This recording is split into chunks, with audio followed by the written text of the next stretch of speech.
আউযু বিল্লাহি মিনাশ শাইতানির রাজিম বিসমিল্লাহির রহমানির রহিম। পরম করুণাময় আল্লাহর নামে শুরু করতেছি। এখন যে হাদিসটা আপনাদের সামনে উপস্থাপন করব তা হচ্ছে আলেমদের মর্যাদা কত।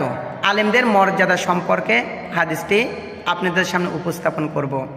রাসূলুল্লাহ সাল্লাল্লাহু আলাইহি সাল্লাম বলেন, মান সালাকা তরিকান ইয়াবতাগি ফিহি ইলমান সাহালাল্লাহু লাহু তরিকান ইলাল জান্নাহ। যে ব্যক্তি ইলম শেখার জন্য আল্লাহর রাস্তায় বের হয়, আল্লাহ তার জন্য জান্নাতের রাস্তা প্রশস্ত করে দেয়। সুবহানাল্লাহ। ওয়া ইন্নাল মালাইকাতা লা তাদউ আজনিহাতাহা লিতালিবিল ইলমি রিদাম বিমা ইয়াসনাউ।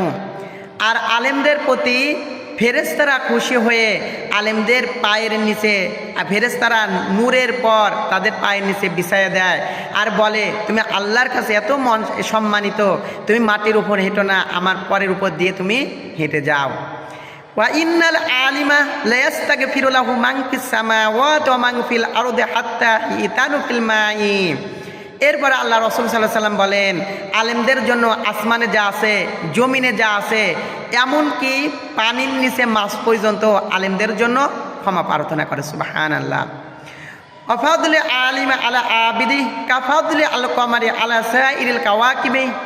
রাসূলুল্লাহ সাল্লাল্লাহু আলাইহি ওয়াসাল্লাম বলেন, সকল তারকার মাঝে, সকল আবেদের মাঝে আলেমের ফজিলত তেমন, সকল তারকার মাঝে চাঁদের ফজিলত যেমন।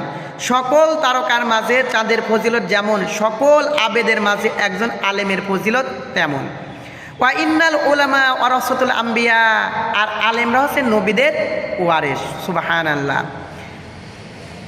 ইনাল উলামা ওয়ারাসাতুল আম্বিয়া ইনাল আম্বিয়া ওয়ালাম ওয়ারাসু দীনান ওয়ালা দিরহামা ইন্নামা ওয়ারাসুল ইলমা। আর এ কথা সত্য যে পৃথিবীতে নবী রাসূল কোনো সোনা রূপার কাউকে উত্তরাধিকারী বানিয়ে যায়নি।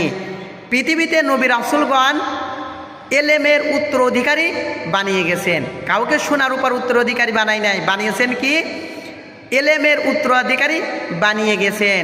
ফামান আখাযাহু আখাযা হাযযান ওয়াফিরান।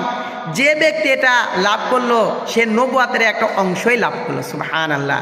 যে ব্যক্তি এটা লাভ করতে পারলো সে একটা নবুয়াতের অংশই লাভ করতে পারলো।